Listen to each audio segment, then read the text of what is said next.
Art can be a movement. It can be dance, design, memory, or utility. But for Jamie Gentry, art begins with the hands and lives in the heart. Jamie creates custom moccasins that are more than footwear. They're medicine, connection, and story stitched into every seam. With a sustainable, intentional approach to tradition and craftsmanship, Jamie honors ancestral knowledge while crafting for modern life. Every hide is chosen with care. Every pair of moccasins is infused with love and purpose. On this episode of Beyond the Art, we talk about cultural memory, handmade futures, and the sacred beauty of walking in something made just for you. I'm Joe Williams, your host for this episode of Beyond the Art. We're happy to sit down with Jamie Gentry as she shares her story and her experience with us. So please join us. Jamie, welcome to Beyond the Art. Your work is deeply soulful and beautifully crafted, and we're just really excited to have you here today. Thank you. I'm really grateful to be here. And I have to say, we talked about this before the recording. The backdrop is wonderful. The birds couldn't be a better environment for an interview. Yeah, I like to try and find ways to ground myself because, it sometimes feels a little bit overwhelming talking about myself. I understand. I understand. Well, let's just jump into it, and we'll go with this. Let's start at the beginning. Can you share a bit about your cultural roots and your upbringing and how that shaped your relationship to making art? Yeah. So I am Danakhtak and Mamaleila Kla from the Kwakwaka'wakw Nation. So Mamaleila Kla is Village Island. It's this really, really small island, just sort of north Vancouver Island, just sort of off the coast. And then Danakhtak is my grandpa, and his island is called New Van, so it's just across from Village Island. So I was really fortunate because my granny kept us all very rooted in our culture. So it was a big part of my upbringing. And I think that it's something that I sort of took for granted, that I didn't really realize the impact that it had on me as I was growing up. And I feel now, as I've grown up, I just feel those roots so deeply. It keeps me really grounded, and it helps remind me where I come from and what my values are. And so it's just a part of everything that I do, including my artwork. My values really hold me true to myself and my vision. Mm-hmm. Yeah. Mm-hmm. Yeah. You've mentioned growing up that you were surrounded by artists and culture. What's one of the early memories that you have that you remember thinking that this is what you were meant to do? Oof. Yeah. Well, my earliest memories of culture would be going up to potlatches with my granny. It's about a 5.5-hour drive to the North Island from here. And my granny had this red van with 2 bench seats. And I have memories of my cousin and I, before he had to wear seatbelts, of us each taking a bench seat, and we would lay down, or we'd be playing and we'd be eating snacks and looking out the window, before technology, before we had screens to distract us. We would be looking out the windows and taking in the scenery, and potlatches traditionally, pre-colonization, would sometimes last a week or longer in order to carry out the business. And then it would maybe be part of a day as opposed to having to take place over an entire weekend. So sometimes a potlatch can be 12, 13 hours long. And so I remember my cousin and I would lay down on the benches behind my granny and aunties with our pillows and our blankets, and we'd fall asleep while listening to the singers and the drummers. And yeah, so culturally, I just feel like it's sort of just always been part of my life. It's a normalcy. I don't remember not having that in my life. And then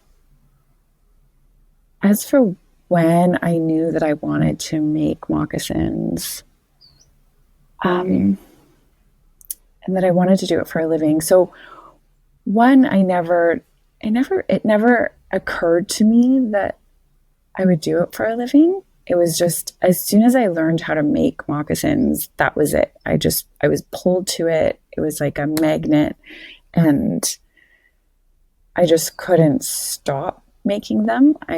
It's been, I think, 11 years. And since the day I learned how to make moccasins, I haven't stopped making moccasins. It's what I do. It's how I spend every day. And yeah, I always had this obsession with footwear, and I'm more of an introvert. And so when I would meet people, I'd look at their feet before I'd look at their face. Actually, I'd probably never even look at their face, but I'd look at their feet. And I was always curious what they were wearing, and if they were wearing a cool pair of shoes. And I'd stare at their feet, which was probably really strange. Because I'd try and imagine what the pattern of their footwear would look like. So in my brain, I'd be staring at their feet and trying to put the pattern together in my mind, even though I had never really done any sort of pattern making before in my life, but I wanted to try and sort of figure it out in my own mind. So I think it was just something that was always sort of going on in the background for me without being fully aware of like what that passion was about. Yeah. Yeah, because every pair of moccasins that you make is custom made. You don't cut in, from what I understand, you don't cut into hide until you know who it's for, which is beautiful. What does that intentional process bring into your work? I feel that it gives each pair a life, because it's sort of like it's combining my energy with the recipient's energy. So while I'm making it, I'm thinking about them and how they'll wear them, where they'll wear them, how it's going to hold them through their days as they're wearing them. And so I just think that it's a really beautiful way to bring the two together and not have it be about me, but about this co-creation between the two of us. Yeah. Yeah, because the question has come up about what role does intuition or feeling play into what you're creating for someone? Is it a quiet connection, ceremony, dialogue? What kind of goes into it? Yeah, it can play out in so many ways. There are a lot of people that come to me, and they already have an idea. They already have their vision. And so it's me just helping bring that their vision to life. And then some people don't have an idea yet. And so it can sometimes take time to kind of pull that information out of them, just asking them more about who they are, what are the things that they're drawn to, what are the things that they find healing or uplifting, what is it that they're looking for out of their moccasins. And I find through that, like I get to know people a bit better, and it helps just give a clearer vision for that person. I personally find it easiest too with colors. I just love colors. And like, what are the colors you're really drawn to? What excites you? Or, so sometimes there's a lot of dialogue that happens, and, and then just bringing those ideas into mind. There's a lot of like time spent with me sort of meditating on that conversation and getting outside and being inspired by nature. And sometimes it's so random, like I'll just be driving in the car and then poof, like the idea or the vision comes into mind, or while I'm vacuuming the house. Like it's usually the most mundane thing that I'm doing, and that's when the like biggest ideas come. So yeah, I think that when people are open to the process unfolding naturally and organically, then like that's when the really like big creative juices get flowing. See, yeah. You've described your moccasins as a blend of tradition and modern living. Mm-hmm. How do you balance heritage and contemporary needs in your designs? Yeah, I mean, I would say that my beadwork obviously is contemporary, um, but I think there's this. Sometimes there can be this idea of like supposed to, or like rules of what Indigenous art is supposed to look like.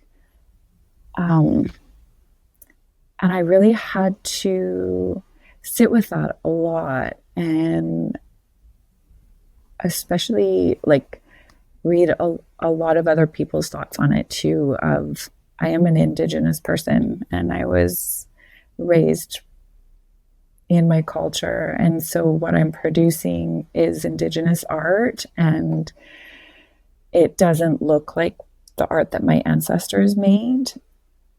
But things are always evolving and growing, and I think art is so individual too. And so, the materials that we use are not always the same, and the tools that we use are not always the same. And I believe that our ancestors would have also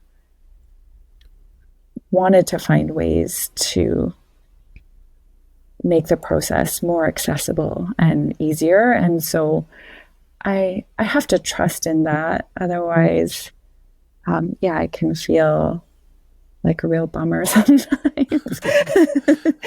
Yeah, but I just think that it is an individual expression, and we all are all creating ways that we're called to, and that's, I think, really important to remember.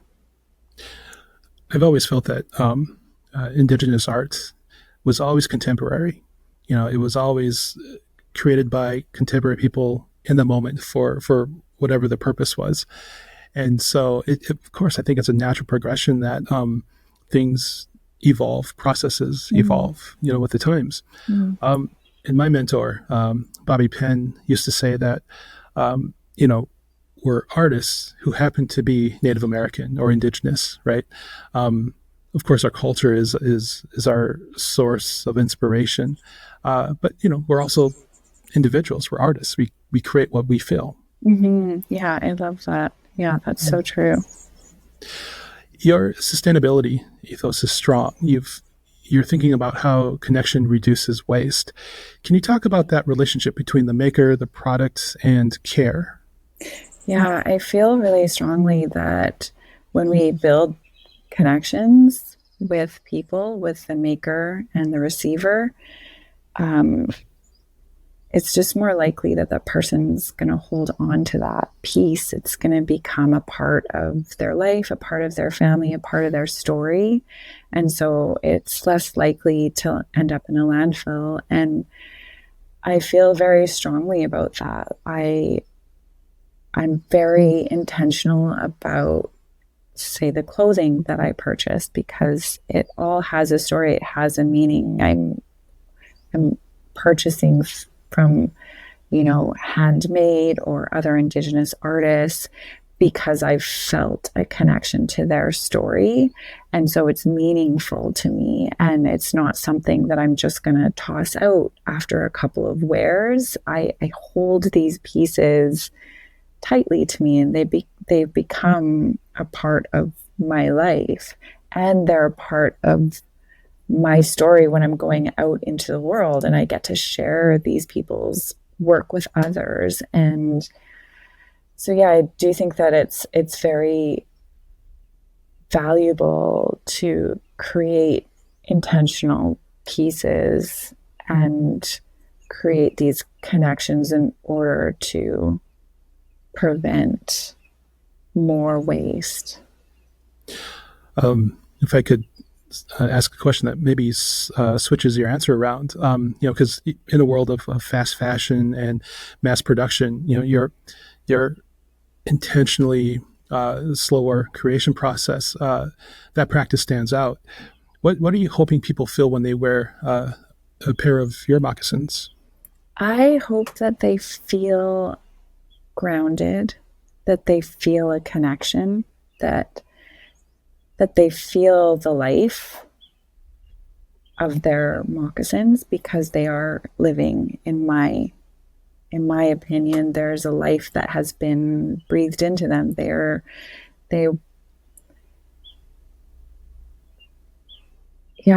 just like so much thought and intention in them. And so, yeah, I really hope that people feel that energy when they're wearing them.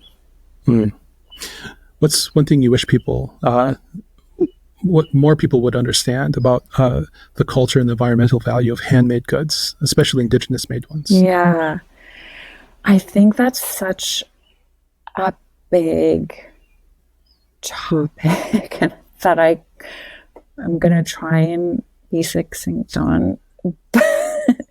I could talk on it forever, because I do feel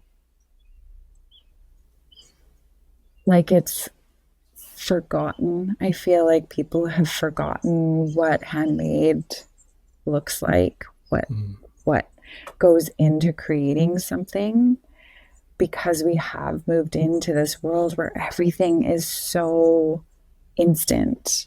We have free next day shipping, and so people are just so used to everything being there immediately, that instant gratification, and then on to the next thing. And I would just love it if people, I know it's not everybody's desire or passion to create with their own hands, but I think even just to spend a few minutes just creating something with their own hands, to get back in touch with that, and that slowing down too, because I think there's so much value in slowing down and being present instead of what's next, like being here, like taking a breath, taking in your surroundings, and really appreciating like where you are right now and what we have in front of us and the people that are around us. Like, these are all so special and so valuable.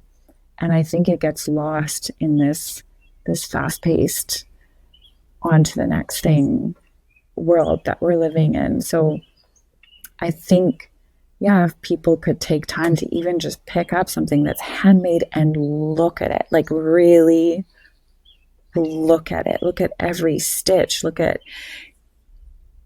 every carving, every just like paintbrush stroke, like that was all done by somebody's hand with care, with thought, with intention. Like, they put that there on purpose. And think about why did they do that? Or I just think we all need to slow down a little bit. It's a great perspective. Absolutely. When you first began learning the moccasin making process, did you imagine that this would become your full-time path? I didn't at all. Yeah, I had no idea. It really,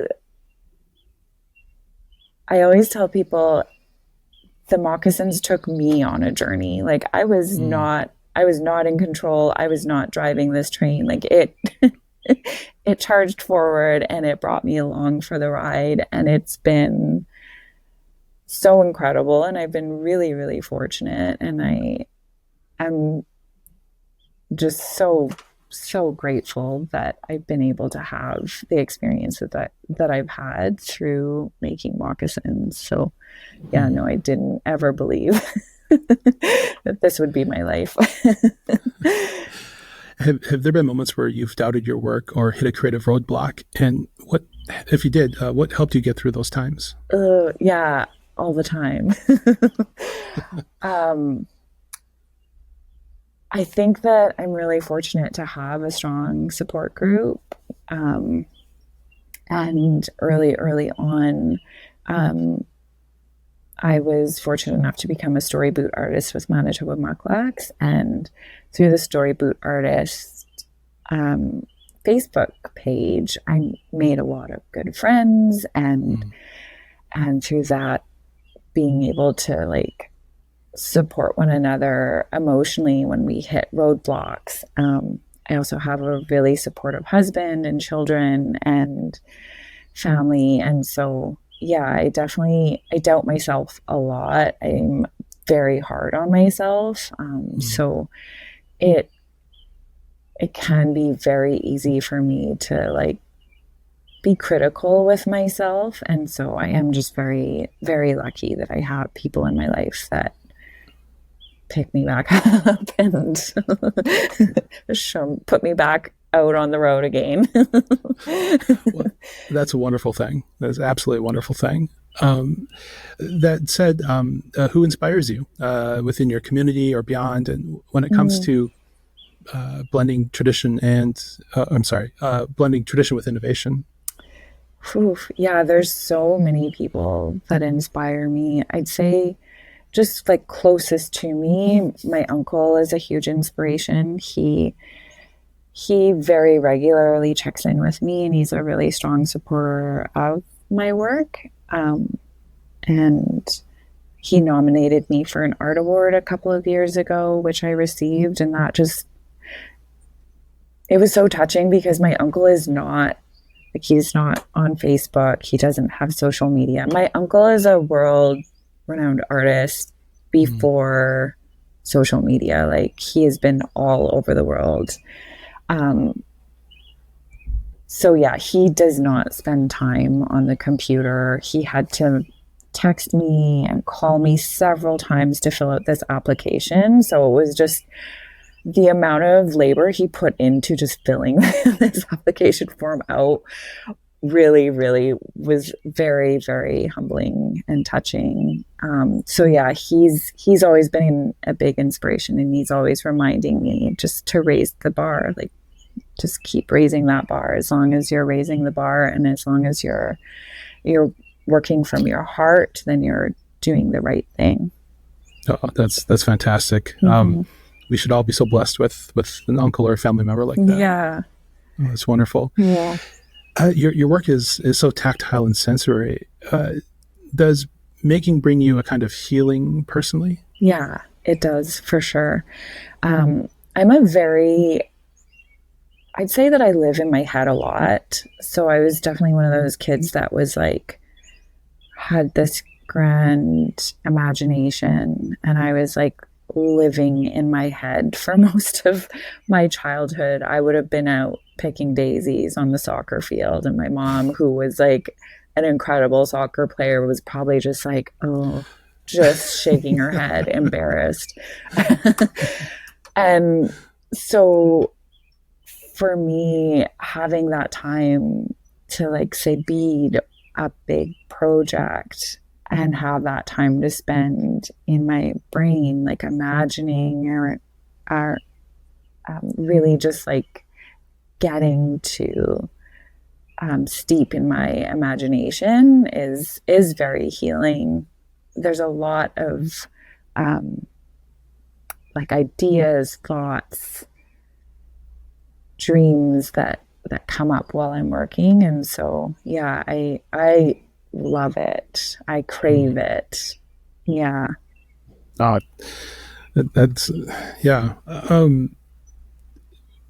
What do you hope your moccasins carry forward for future generations, either in your family, your nation, or the people who wear them? I hope that, I think the biggest thing for me is connection and love. I think that, again, going back to like this fast-paced world, where a lot of our social life is now on social media, it's now on screens, and so there is that lack of connection. And so I hope that people continue to find ways to grow connections, to nurture more love in the world. I think we need a lot more love, connection, and understanding. And I think that through that comes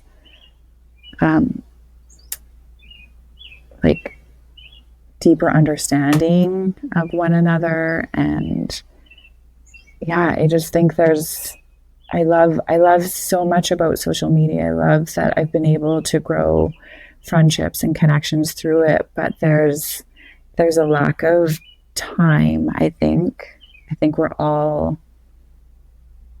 lacking the time to be able to grow personal connections in person and have that time sitting down and creating together.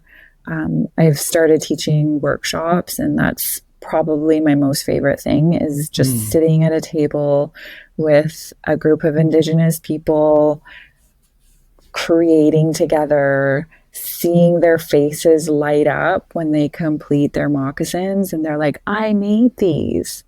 And it's just every time my whole being lights up. And so I want to just cultivate more connection, more time to laugh, more time to share, more time to be together. Mm.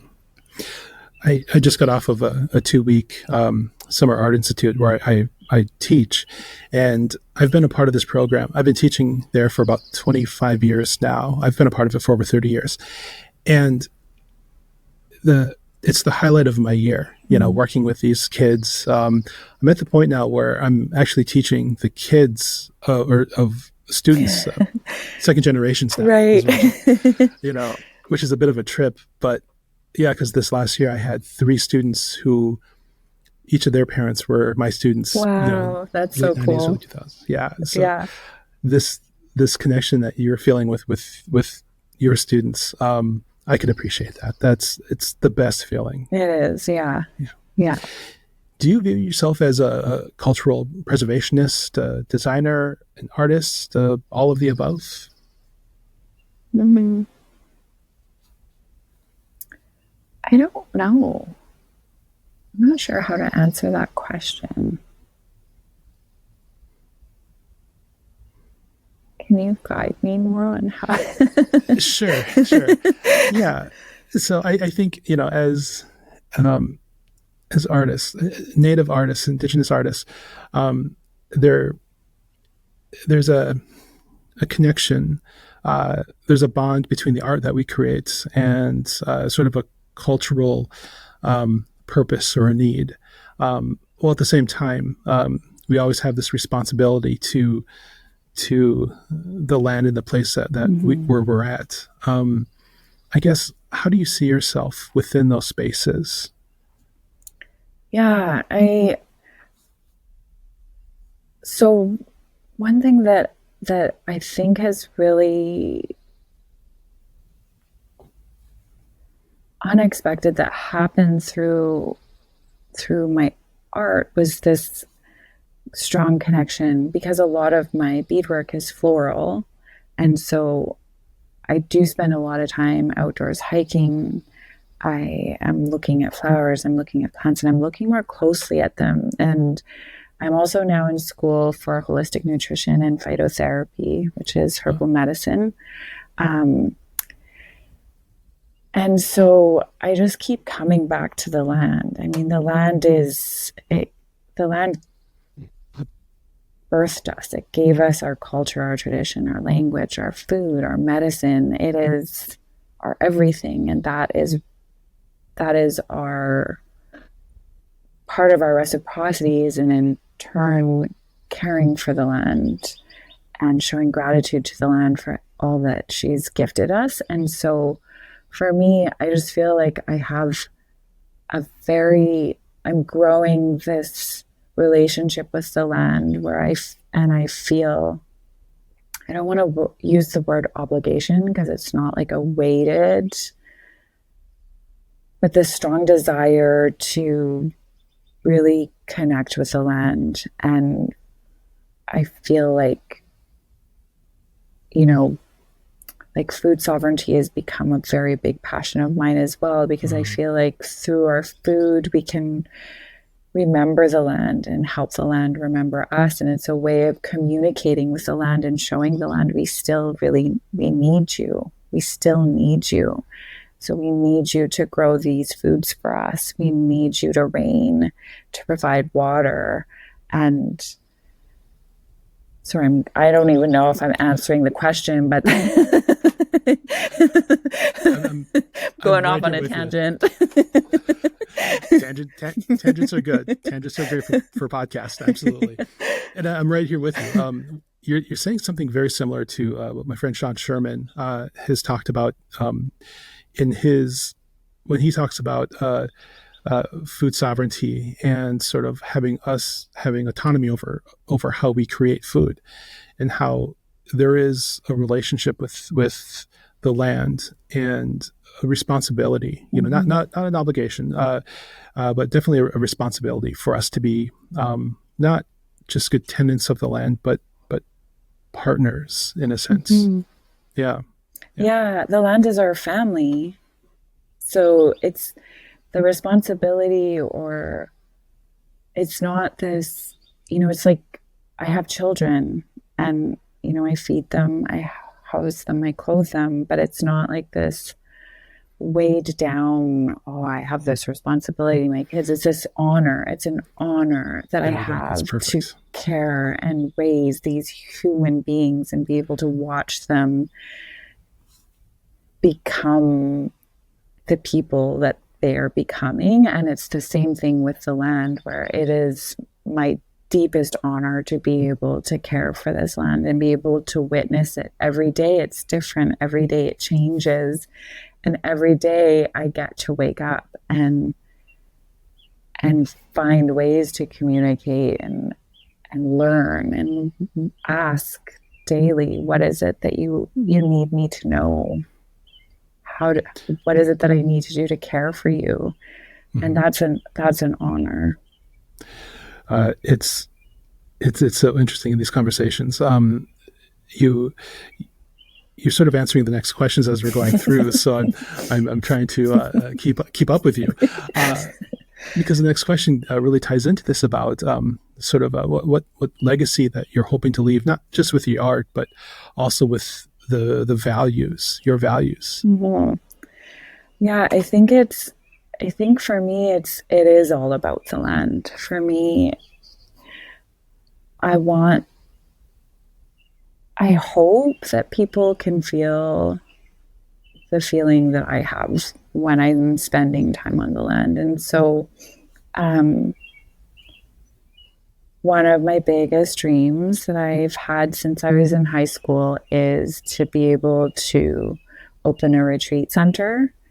And right now we live on 8 acres in the forest, and it backs onto hundreds of hectares of parkland behind us.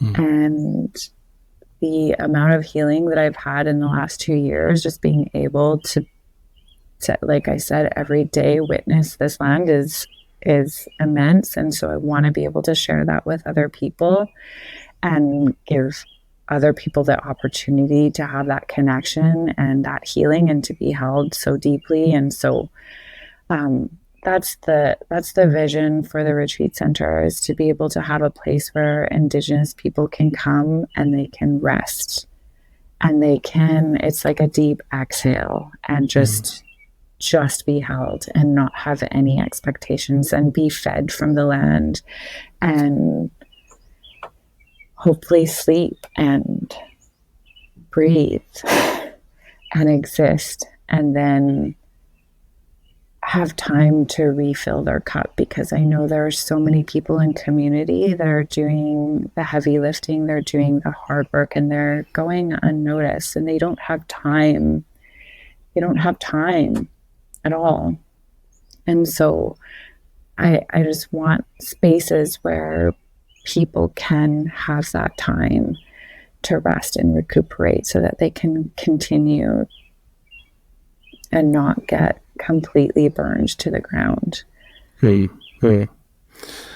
Well, let's switch gears here. What's your dream workspace look like? We're talking about like an ocean view, leather walls, rows of beads. Describe that for us. Yeah, I think I'm very chaotic.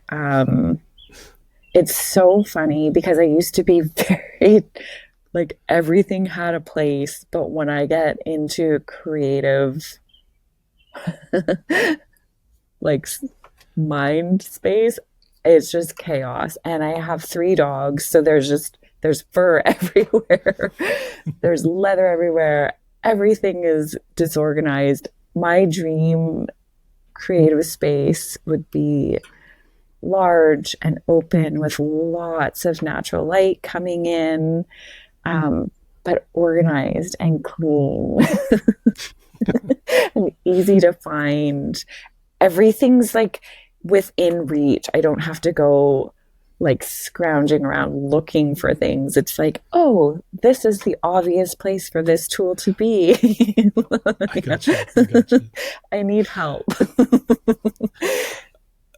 I imagine, though, to a certain degree, though, among the chaos, you sort of know where things are. Like, I do. Yeah. It's organized chaos. Organized chaos. Yes. Is there a material that you haven't worked with, but you would love to explore it someday?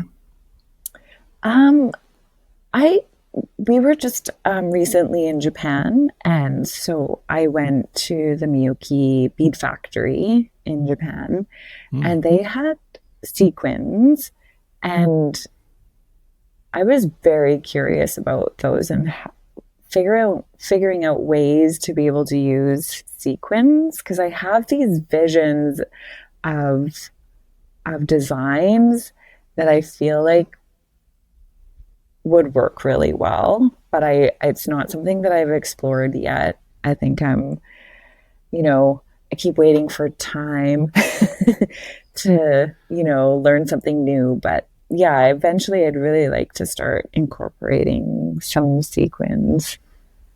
Mm-hmm. Yeah. What's one thing people would be surprised to learn about you outside of moccasin making?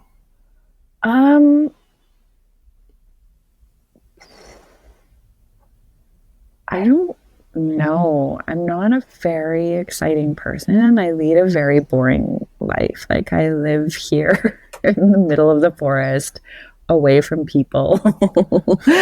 And I spend my day in my studio working or in class when I'm in school. And I take my dogs for a walk, and I work in my garden. I don't know. I'm not very surprising. Okay. Finally, what advice would you give your younger self, who's just starting out, hands nervous and heart full of purpose? Yeah, I think about that one a lot, and I think the answer changes from time to time. I definitely think that I would want to maybe let myself know that I can trust in the process, and to lean into that trust and just believe that it's all going to work out. Because I think that I really panic when I don't know what's going to happen next. Like, I like to see the end result, and nobody knows that. Nobody in their, I mean, maybe some people do, but I really struggle when I'm like, I don't know what the end result's going to be. And so I think learning to trust and lean into trust would be really would have been valuable for me. Oh, wow. Yeah. Well, Jamie, thank you so much for joining us and sharing your story and your time with us. This is deeply appreciated. Thank you. Thank you so much. Jamie Gentry walks a path of tradition with purpose, beauty, and reverence in every step. Her moccasins are not just crafted, they're felt. In a world of disposability, Jamie reminds us that connection is the truest form of sustainability. Thank you, Jamie, for sharing your process, your patience, and your heart with us. This has been Beyond the Art. I'm Joe Williams. Until next time, walk slow, stitch with love, and carry your culture forward.